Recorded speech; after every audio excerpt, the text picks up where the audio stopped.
Evangelho segundo Marcos, no capítulo 5, verso 21 em diante. Nós vamos do 21 até o 43, e eu quero conversar com vocês sobre esse texto. Marcos capítulo 21, 5, verso 21.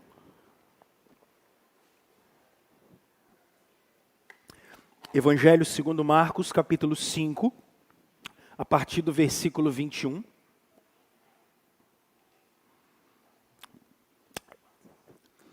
Marcos capítulo 5, a partir do verso 21. Eu quero que a gente veja Jesus de uma perspectiva poderosa aqui. Vamos lá, Marcos capítulo 5, verso 21. O texto bíblico diz o seguinte, meus irmãos. A santa palavra de Deus vai nos dizer que, tendo voltado de barco para outra margem, uma grande multidão se reuniu ao seu redor, enquanto ele estava à beira do mar. Então chegou ali um dos dirigentes da sinagoga, chamado Jairo. Vendo Jesus, prostrou-se aos seus pés e lhe implorou insistentemente: minha filhinha está morrendo. Vem, por favor, e impõe as mãos sobre ela, para que seja curada e que viva. Jesus foi com ele. Uma grande multidão o seguia e o comprimia. Estava ali certa mulher que havia 12 anos vinha sofrendo de hemorragia. Ela padecera muito sob o cuidado de vários médicos e gastara tudo o que tinha, mas em vez de melhorar, piorava. Quando ouviu falar de Jesus, chegou por trás dele, no meio da multidão, e tocou em seu manto. Porque pensava: se eu tão somente tocar em seu manto, ficarei curada. Imediatamente cessou sua hemorragia, e ela sentiu em seu corpo que estava livre do sofrimento. No mesmo instante, Jesus percebeu que dele havia saído poder. Virou-se para a multidão e perguntou: quem tocou meu manto? Responderam seus discípulos: vês a multidão aglomerada ao teu redor e ainda perguntas: quem tocou em mim? Mas Jesus continuou olhando ao seu redor para ver quem tinha feito aquilo. Então a mulher, sabendo que lhe tinha acontecido, aproximou-se, prostrou-se aos seus pés e, tremendo de medo, contou-lhe toda a verdade.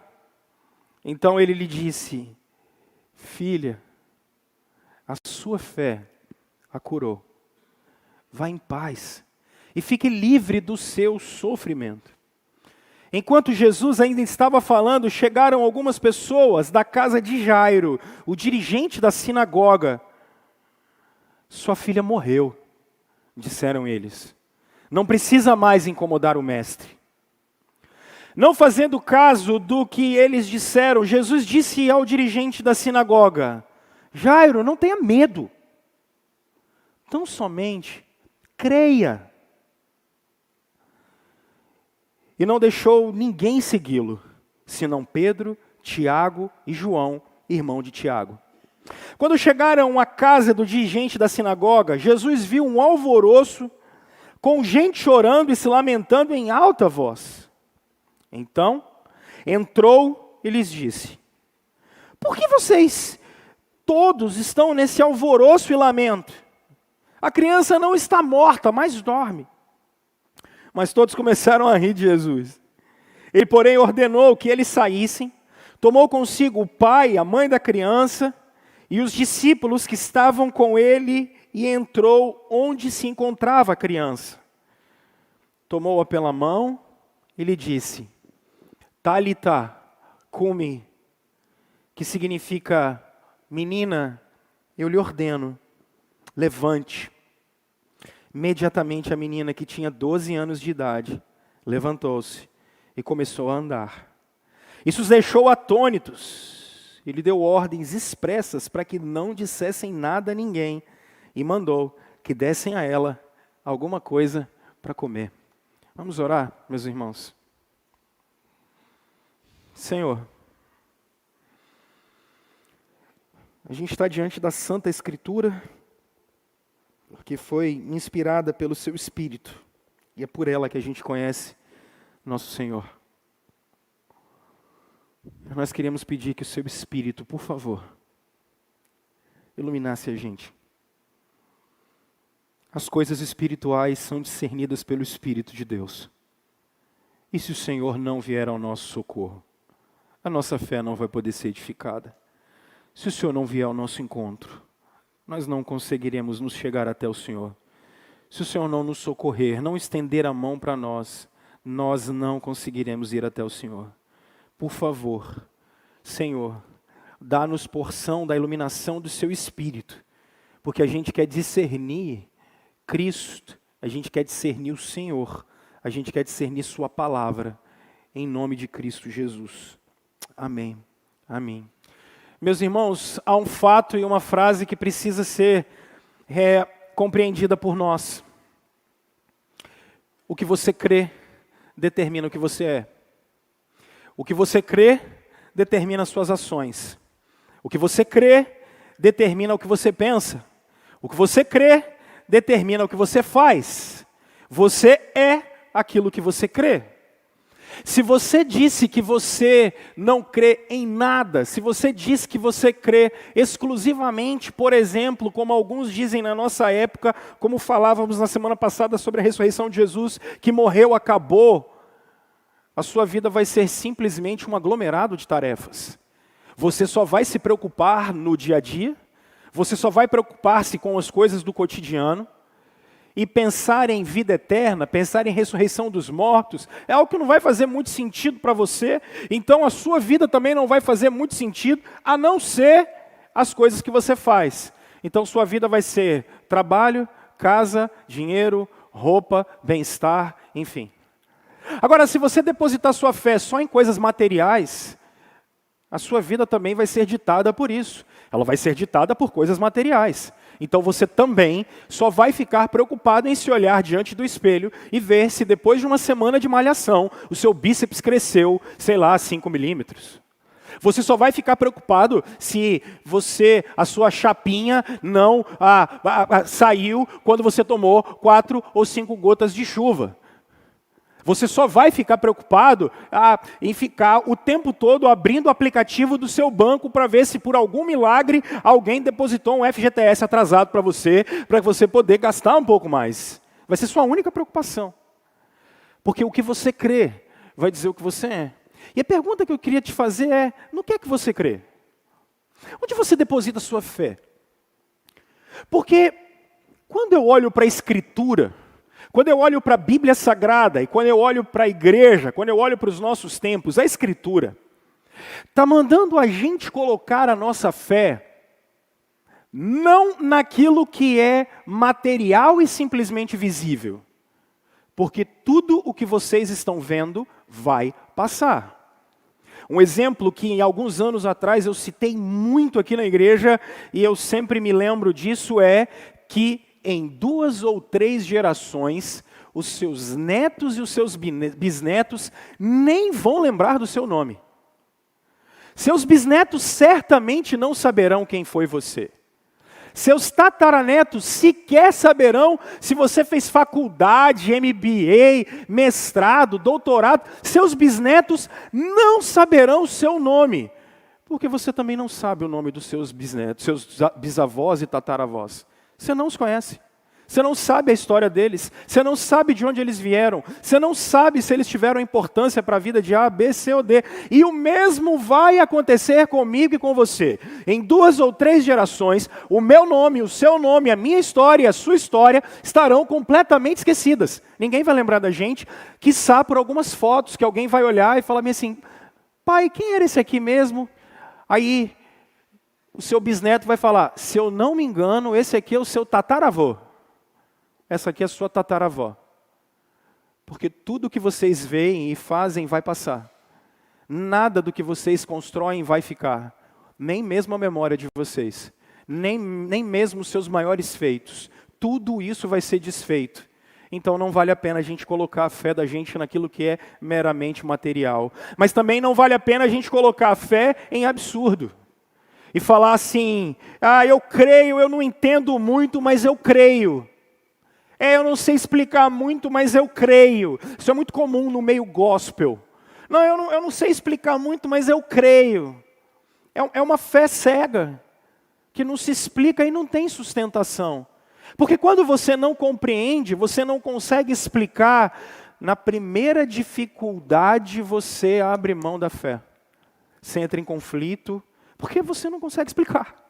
No primeiro problema que você tem, você abre mão, porque você não consegue explicar. Então, como você não consegue colocar aquilo de uma maneira prática, no primeiro sofrimento, na primeira dificuldade, você abre mão.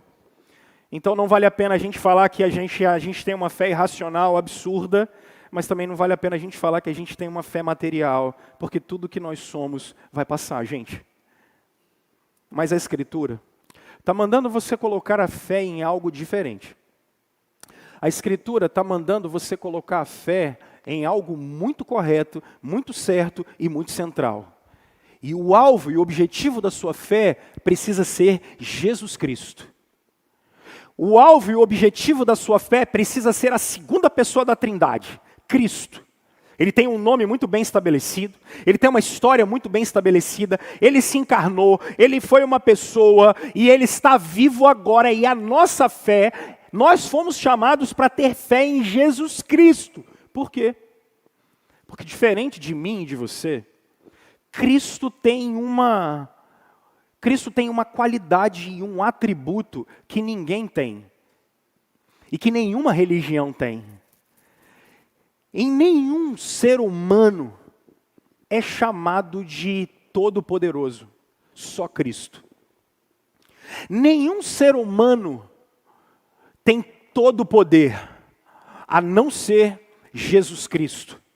Nós fomos chamados a ter fé e colocarmos as nossas expectativas de vida, a nossa esperança de vida, naquele que tem todo o poder, e esse é Jesus Cristo. E essa é a perspectiva do Evangelho de Marcos. O Evangelho que vocês acabaram de ler é chamado de o Evangelho em que Deus se tornou rei. E como o Deus rei foi para uma cruz. Essa é a perspectiva do Evangelho de Marcos. Eu queria que você, por exemplo, essa semana gastasse, porque são só 16 capítulos, lendo o Evangelho de Marcos. E você vai perceber como Deus se encarnou, foi para uma cruz e se tornou rei.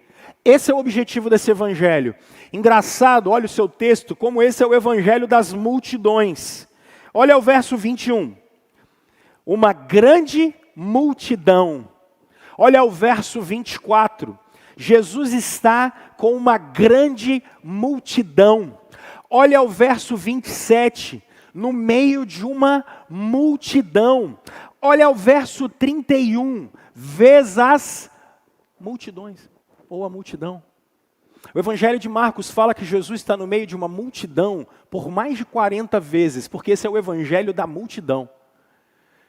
Esse é o Evangelho que veio mostrar que o Todo-Poderoso se manifestou para os povos e para as nações, e Ele fez os seus feitos no meio das multidões. E o que eu quero apresentar para vocês é exatamente esse Jesus hoje. Eu quero apresentar para vocês hoje, a partir desse texto, um Cristo que é digno da nossa fé, porque Ele é todo-poderoso. Pastor, mas como é que a gente pode ver isso? Bom, Jesus está numa sequência, observe o texto bíblico, ainda no capítulo 5, eles atravessaram, verso 1, o mar e foram para a região dos Gerazenos, ou de Gadara. Lá vocês se lembram, e às vezes a gente brinca um com o outro, falando bem assim, olha, vai lá o irmãozinho gadareno. Por quê? Porque lá em Gadara, Jesus expulsou o demônio. ou melhor, uma legião de demônios de um cara que estava há muito tempo preso. Aí agora, o que esse texto está querendo dizer é que Jesus tem poder espiritual. Jesus tem poder até sobre os demônios. E se lembram o que aconteceu em Gadara? Correntes não prenderam aquele cara. Ele vivia nos sepulcros. Tentaram amarrá-lo, expulsaram ele de perto, ele morria, todo mundo morria de medo. E quando Jesus chega na praia, a primeira coisa que o endemoniado faz é se ajoelhar diante de Jesus. Porque aquilo que o poder humano não consegue fazer, o poder de Deus consegue fazer. É isso que o texto de Gadara está dizendo.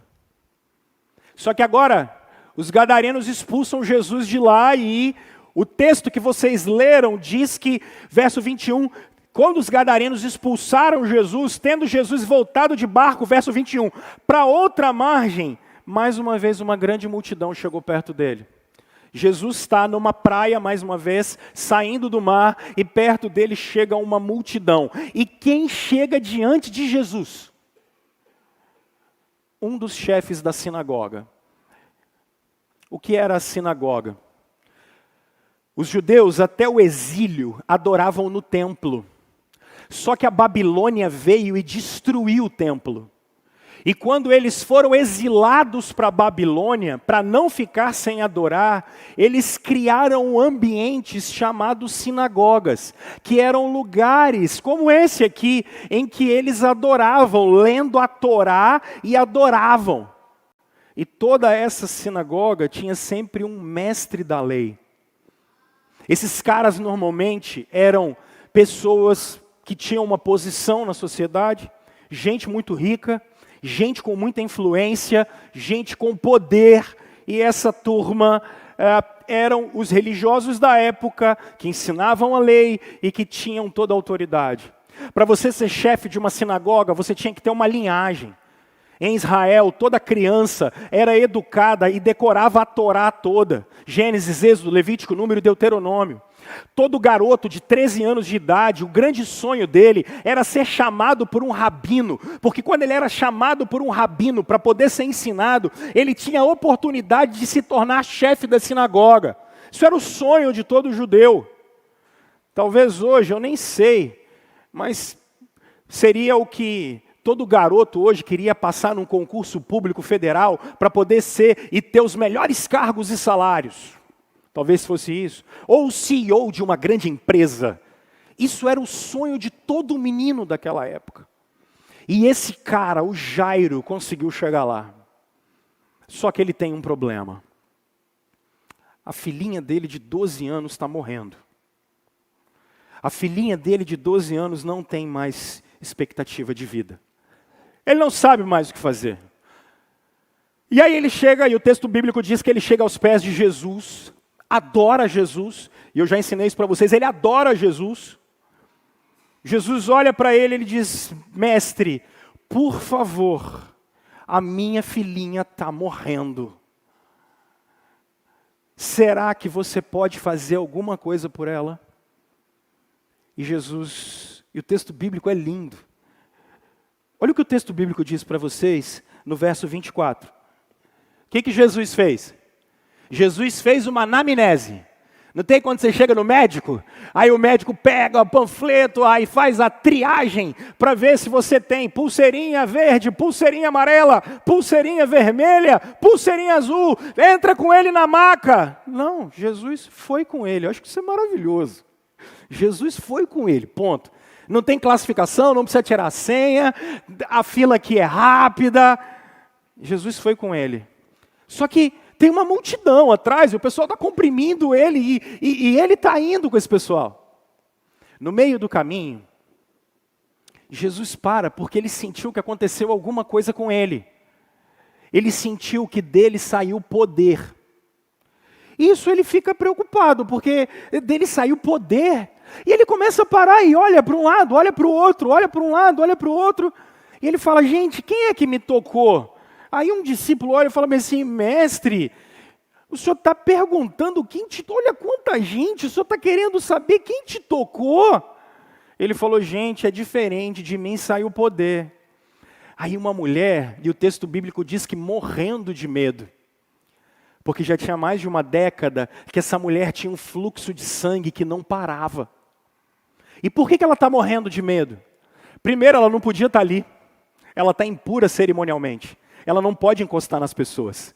E ela, para chegar na multidão, ela teve que encostar em muita gente. E quando alguém impuro encostava em alguém puro, esse impuro fazia o outro ficar impuro, ela não podia estar ali. Por isso que ela está morrendo de medo. Ela não podia estar lá. Depois, ela não podia encostar em ninguém. Como assim ela encosta em alguém? Ela estava fazendo essa pessoa que ela está encostando, ela estava fazendo essa pessoa ter que ficar fora da cidade, fazer um sacrifício, porque ela deixou o outro impuro. Olha só, por isso que ela está morrendo de medo. Porque ela deu um salto de fé. O que ela fez, quando ela se joga para encostar em Jesus, ela diz, é agora ou nunca, porque eu não tenho mais o que fazer. E Jesus podia olhar para ela e falar assim, eu vou levar você para as autoridades, porque você me fez ficar impuro. E você vai ser julgada, porque olha o que você fez comigo. Você não podia ter me deixado impuro. Por isso que ela levanta com medo. Mas ela se levanta, morrendo de medo, mas ela diz, fui eu. Porque ela viu. E gente, vê se não é assim. Quando você está passando mal, eu já sei logo quando estou passando mal. Meu corpo fica ruim, mas ruim. Uns dias desses para trás, tem umas 2 semanas que eu estava gripado, corpo ruim, tinha energia para ficar em pé de 8 às 9. De 9 para frente da manhã, meu filho, só cama. A voz vai embora. Mas aí você começa a tomar uns venenos, você toma uns remédios assim, né? Aí você começa a perceber quando o seu corpo começa a ficar bom. Você diz assim, hoje eu levantei melhor. Não é assim? Essa menina começa a ficar, ela viu que ela ficou curada. A saúde voltou para ela na hora. Aí Jesus olhou e falou assim, menina, sua fé te salvou.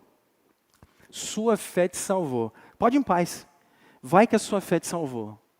Nesse meio tempo, chega o pessoal e fala assim, olha só, Jairo, não atrapalha o mestre mais não. Jairo, mas por quê? Porque a sua filha morreu. Sua filha morreu. Você já imaginou o Jairo como ele ficou? Porque você já parou para pensar, se você fosse o Jairo olhando Jesus, enquanto Jesus para dar atenção para aquela mulher, seu filho está morrendo em casa. Você precisa chegar com o mestre lá. Porque enquanto tem vida, ainda tem solução. Aí Jesus para no meio do caminho. Se eu fosse o Jairo, vocês eu não sei não. Bora, mestre. Larga essa mulher, minha filha vai morrer, mestre. Bora, bora, bora. E o mestre lá, quem me tocou? Fala sério que você não ia fazer. Eu ia.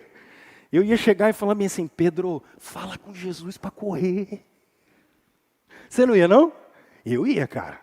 Fala, Pedro, André, fala com Jesus, a menina vai morrer, esse negócio de saber quem é, Pedro, vamos. E aí chega os caras e falam assim, olha, sua filha morreu. Cara, o que Jesus, sinceramente, gente, o que você vai falar? Ô Senhor, pô, tá, beleza, demorou aí, paciência, vai, depois a gente conversa, vou lá velar a menina, obrigado aí. Cara, Jesus olha e fala assim, ô pessoal, eu não estou entendendo vocês.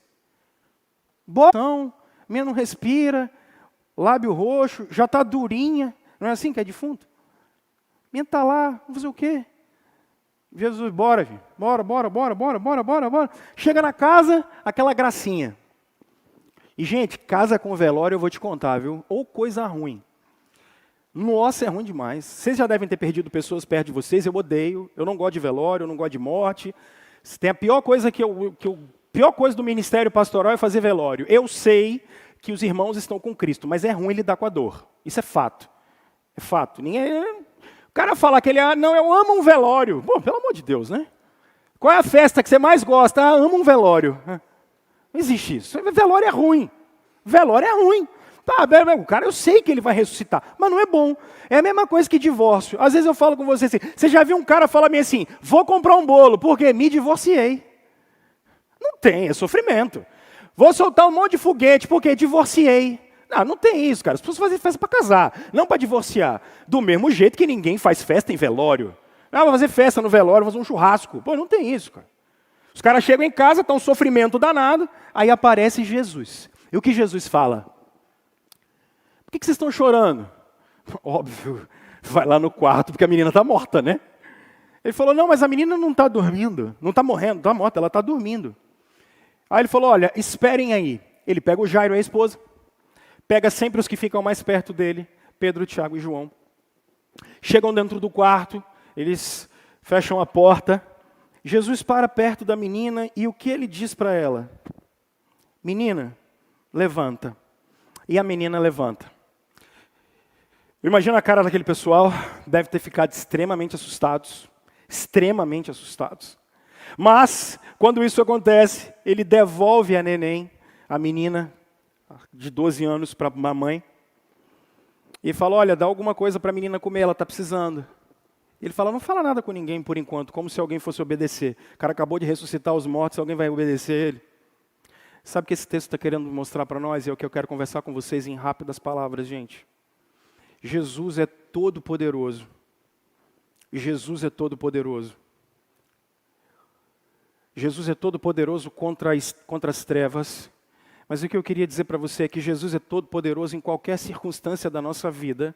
E aqui eu quero tirar com vocês 4 atitudes de Jesus, o todo poderoso, diante do sofrimento das pessoas, diante do sofrimento da gente, diante das dificuldades da gente, e quero conversar com vocês do porquê que você pode depositar sua fé, não em coisas materiais, não em absurdos, mas em Jesus, o Todo-Poderoso.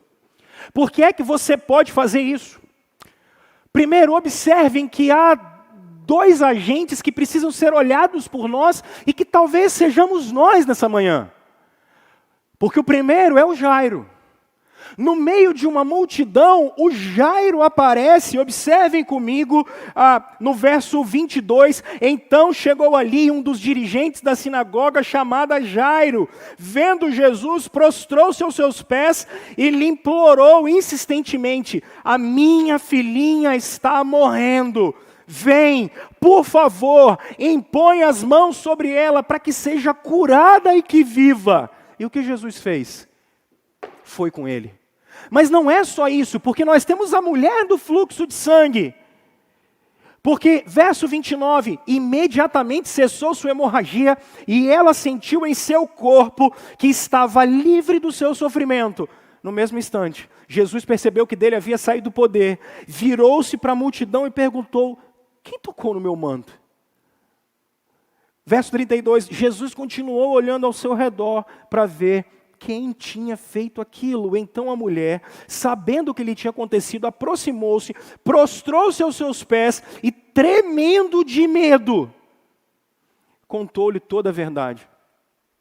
Pessoal, o pessoal da sinagoga queria matar Jesus o tempo todo.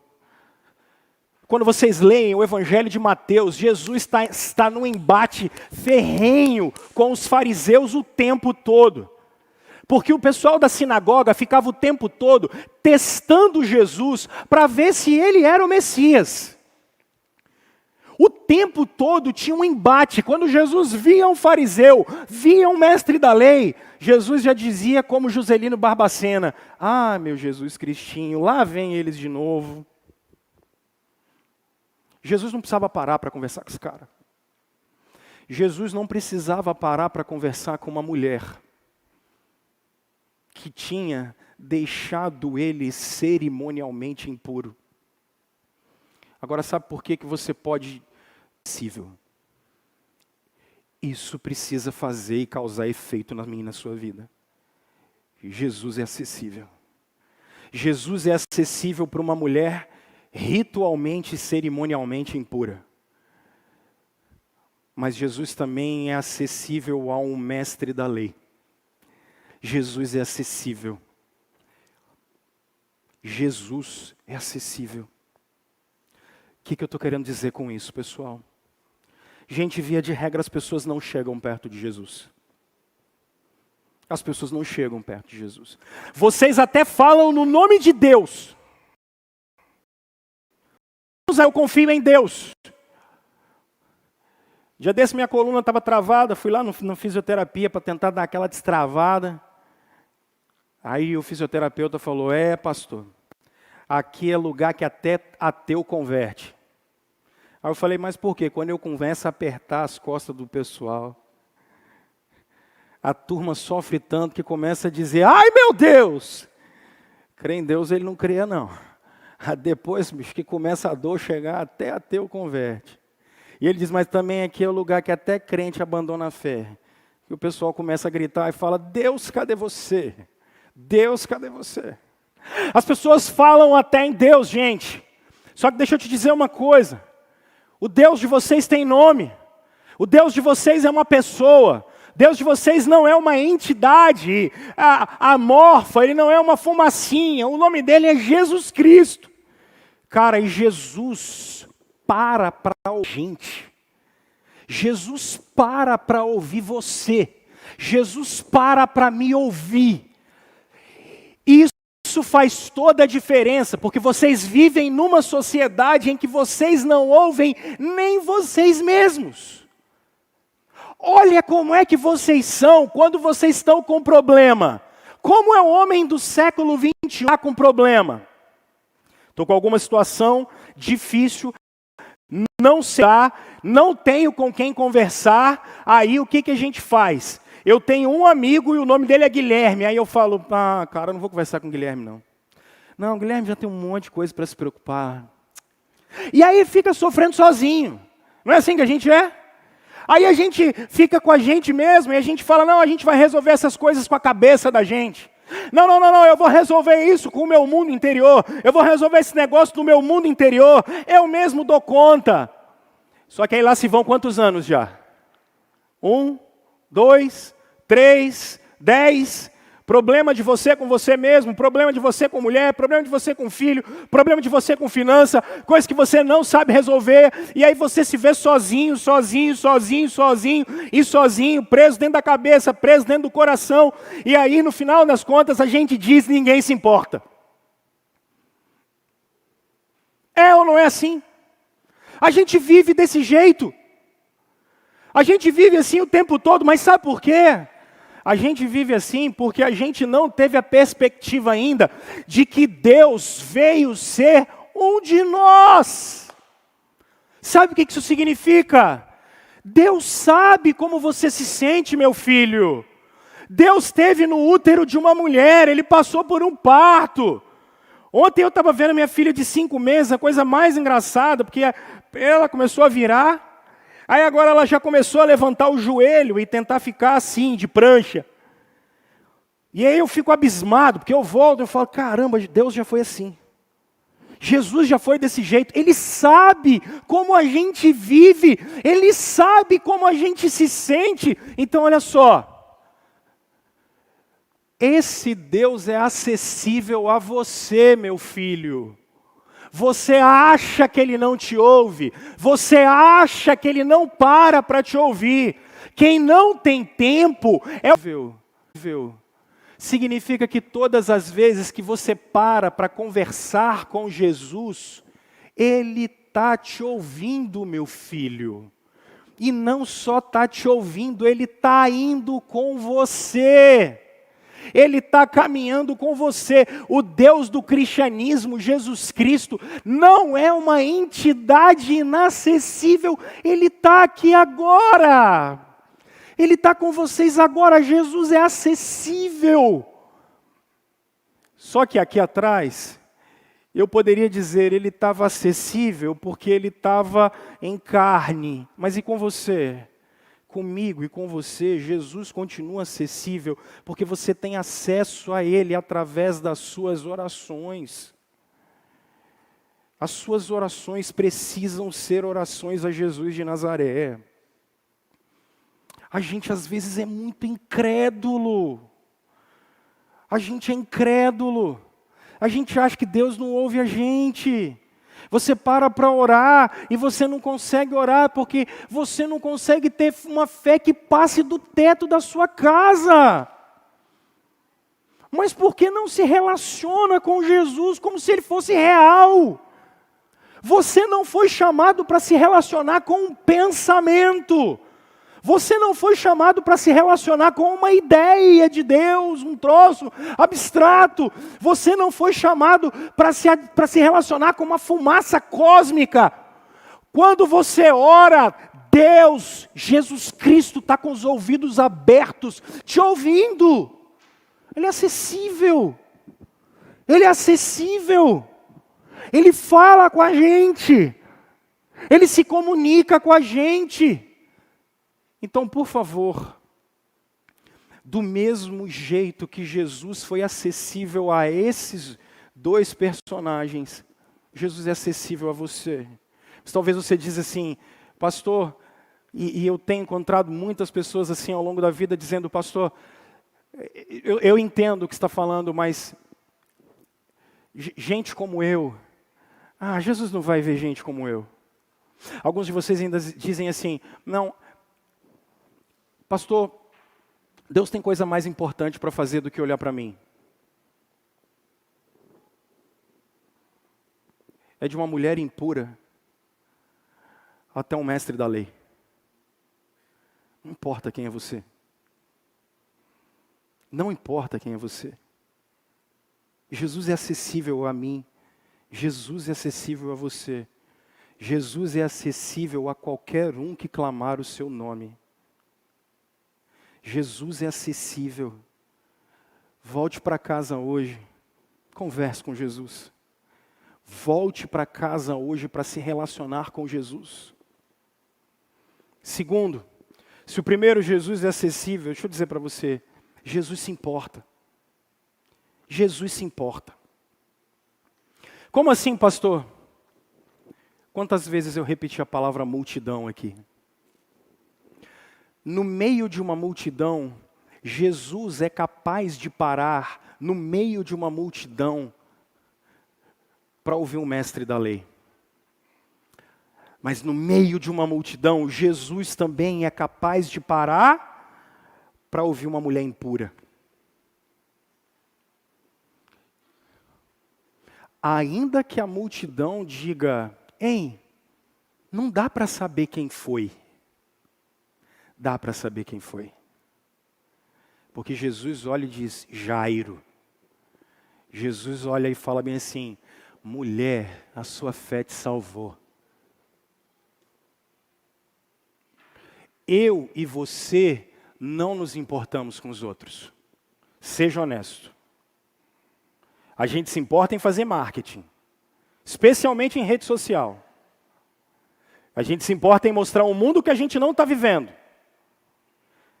A gente se importa em tentar mostrar para as pessoas uma felicidade que a gente não tem. Essa é a nossa vida. Esse baile de máscaras do século XXI, a gente é assim. Não somos sinceros. Porque a gente não se importa com as pessoas. Quando a gente cumprimenta as pessoas que estão em volta da gente, a gente diz assim, Guilherme, tudo bem? Qual é a sua torcida? Que ele diga que tudo bem, porque se ele dizer que tudo mal, você vai falar, Deus te abençoe. Porque a gente não se preocupa com as pessoas, isso é um fato. A gente não está preocupado com elas, a gente não quer saber dos sofrimentos dos outros, porque dá trabalho, né? Vocês já se relacionaram com gente que só reclama da vida? A coisa mais horrorosa que tem é isso. E quando você se relaciona com gente que só reclama da vida, é tanto problema, mas tanto problema, mas tanto problema, você fala assim, meu Deus, lá vem fulano, você atravessa a rua. Lá vem ciclano, você amarra para o sapato. E você fica assim, será que já foi? Aí você levanta. Já, passou. Porque dá trabalho. Dá trabalho. A gente tem problema no casamento, dá trabalho. Porque às vezes demora uma semana, um mês, 1 ano, 5 anos, 10 anos para resolver. A gente tem problema com filho, então é terrível. Não existe ex-mulher, mas ex-filho não tem. E aí você tenta abandonar, não consegue. Não dá. Não tem. Não tem como.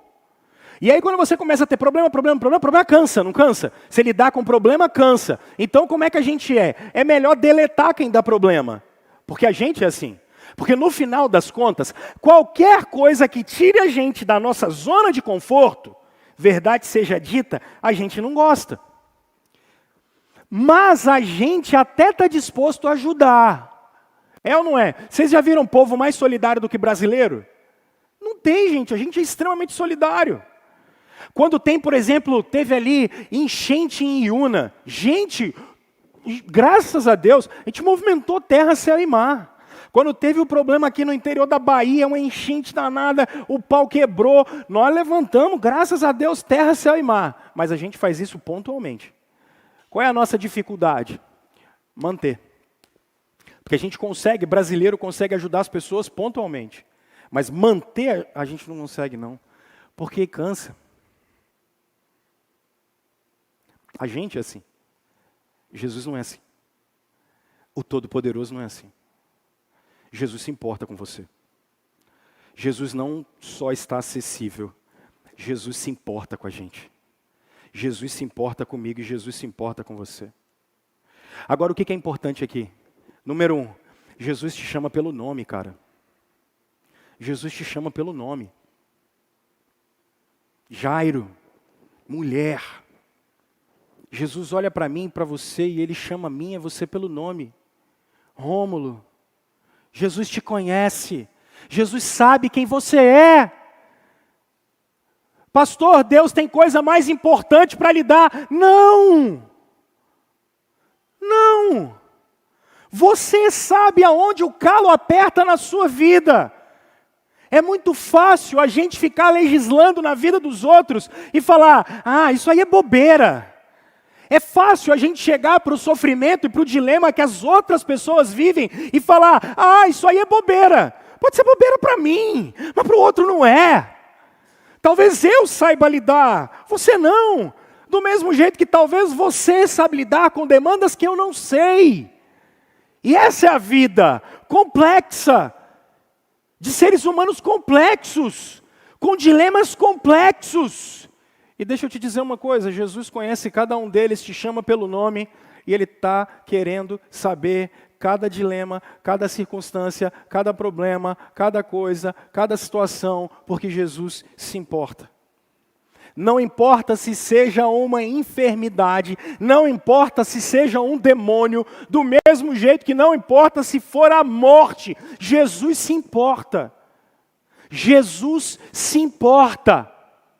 E você, por favor, não se esqueça disso. Quando você chegar em casa hoje, saiba essas duas coisas. Jesus se importa e Jesus é acessível. Achegue-se a Ele. Agora, Jairo.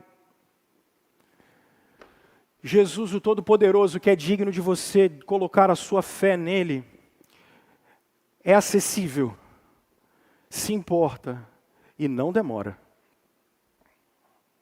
Jesus não demora. Mais uma vez, se você fosse Jairo, cara, vamos falar a verdade. Você está com fome, o que você faz? Não, você não faz comida, você entra no iFood que eu sei. Você está com fome, o que você faz? Aí vamos na rua comer alguma coisa? Mas por quê? Não, cozinhar dá um trabalho. Na rua é mais rápido, não é assim? Não, a gente vai na rua é mais rápido. Tudo é rápido. Uma irmã, um dia desse eu estava no evento da SAF, uma irmã falou isso para mim, né? Que uma criança da casa dela, e é assim que a gente é educado hoje em dia. Eu já vivi isso com as minhas filhas. Pai, me dá R$10, falo, filha, não tem, não, mas é só pegar naquela máquina ali que sai dinheiro, já tira, é rápido. Não é assim? É rápido. É a época do fast. É a época do fast food, fast all. Tudo é fast, tudo é rápido. A gente está nessa geração em que a gente tem pouca resiliência, porque quando as coisas começam a demorar e fugir do nosso controle, eu sou o único que quando chego no lugar e olho a fila, o que eu faço? Ou eu desisto, ou eu meto aquele migué e falo assim, volto mais tarde. Não é assim? Você passa num lugar, você olha a fila, o que você faz? Não vou enfrentar a fila. E aí você passa num lugar onde tem uma fila muito grande e fala, aí, ó, um monte de doido, eu, hein? Vou ficar em fila nada. Não é assim que a gente faz? É ruim de eu ficar em... Porque a gente não tem paciência. Se o seu computador ou o seu celular aparecer aquele negocinho girando assim, que quer dizer, olha lá, já viu Nossa Senhora ali, ó. Você fala, mas não é possível, você tem que comprar outro, esse negócio não funciona. Ele esperou 2 segundos, cara. Ele já fala, não funciona, não funciona. Ah, não. E aí o cara fala, não tenho paciência. Porque a gente quer tudo muito rápido. A gente quer tudo muito rápido. Isso é fato. A nossa geração é rápida. Deixa eu contar uma experiência para vocês interessante. Eu cresci estudando em Vitória, e eu sempre fui e voltei. Desde a primeira série, que eu sou da época da primeira série, até a faculdade, eu sempre estudei em Vitória. Então, desde 5 anos de idade até 20, nem sei com quantos anos eu terminei a faculdade, foi todo dia pegando a ponte, a segunda ponte. E aí, quando eu terminei a faculdade, eu já falava assim, rapaz, não aguento mais trânsito. Ah, não, Jardim América é horrível. Ah, aquela segunda ponte não acaba nunca. Meu Deus, essa rodoviária que não chega. Não chegava nunca mesmo, um negócio todo dia. Uma demora, bicho. Fui para o seminário, mudei para Belo Horizonte. Primeira semana, meu irmão, eu peguei uma chuva em BH. Que para andar meio quilômetro foram 2 horas. Nunca mais reclamei do trânsito de Vitória. Aqui, trânsito não tem, não. Você não tem ideia do que é trânsito, meu filho. Eu não tenho ideia. Perdi aula, perdi prova, perdi tudo. Fazer tudo depois. Não anda, um trem tudo fechado. Só que a gente não aguenta, né? Esperar? Ah, ruim, hein? De jeito nenhum. Nós não sabemos esperar. Porque a gente quer ter o controle de tudo. E aí, pegue você, com todas as demandas que você tem na vida e eu tenho na vida. Nós não sabemos lidar com processos. Eu e você não sabemos lidar com processos. Só que você demorou 9 meses para nascer, você demorou alguns meses para andar, alguns meses para aprender a comer, alguns anos para aprender a falar, para ter o primeiro emprego foram décadas. Até morrer vão demorar décadas, mas não sabemos lidar com processos. E aí a gente acha que Deus demora. O pessoal está achando que Deus vai... Será que Ele perdeu o controle? E aí a turma fala assim, Senhor, não incomoda mais o mestre, desculpa, porque a menina já morreu. Como se Jesus tivesse perdido o controle da situação, porque ele não foi. Logo, ele parou para atender uma moça. Você realmente acha que o Todo-Poderoso perdeu o controle sobre a sua vida? Você acha que o Todo-Poderoso perdeu o controle sobre a sua história e sobre a minha história? Você acha que aquele que é acessível, aquele que se importa, ele perdeu mesmo o controle da vida da gente? Você acha que ele realmente não sabe o desenrolar da história e ele não vai dirigir os fatos? Você realmente acredita nisso? Ou você acredita em Jesus de Nazaré, que é o Deus Todo-Poderoso, que sabe o seu nome, que se importa com você, que constrói a sua história, Ele te chama, Ele conversa com você, todas as vezes e todo o tempo na sua história Ele estava lá, Ele vai continuar lá, porque Ele nunca demorou, Ele nunca atrasou, Ele sempre chegou na hora que Ele tinha que chegar. Ele não perdeu o controle, Deus não demora. Aprenda a viver processos, aprenda a viver dia a dia, espere no Senhor dia a dia. O Rei dos Reis não atrasa.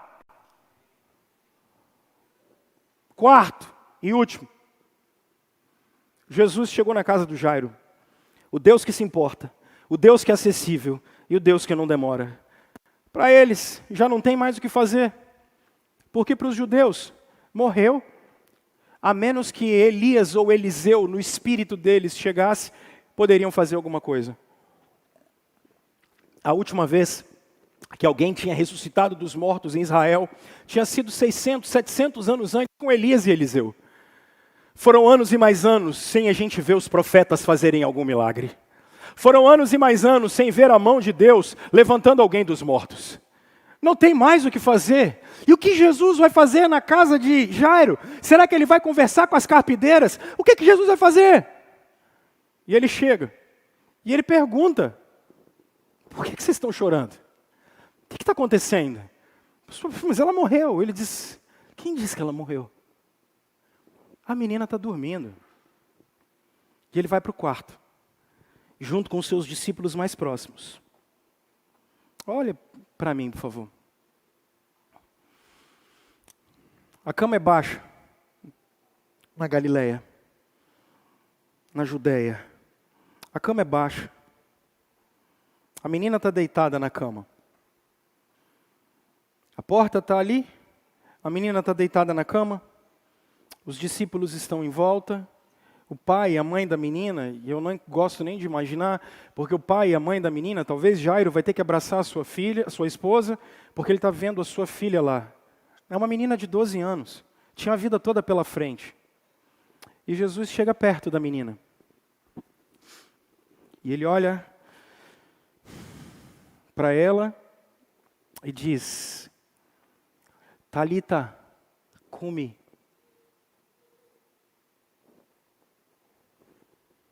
Eu fui acordar as minhas filhas agora de manhã para vir para cá. E eu acordo minhas filhas todos os dias para ir para a escola de manhã. E todos os dias, quando eu vou acordar e eu vejo as duas dormindo, e talvez a cena mais bonita que a gente como pai vê, são os nossos filhos dormindo. Porque dá prazer, é gostoso. Você queria que eles ficassem ali, você sabe que eles estão descansando. É gostoso. E aí eu vou acordar as meninas de manhã, e eu sempre chego pertinho delas, e falo assim: bom dia, meus amores, vamos acordar? Vamos levantar? Bom dia, minhas princesas, vamos levantar? Vamos tomar banho para ir para a escola?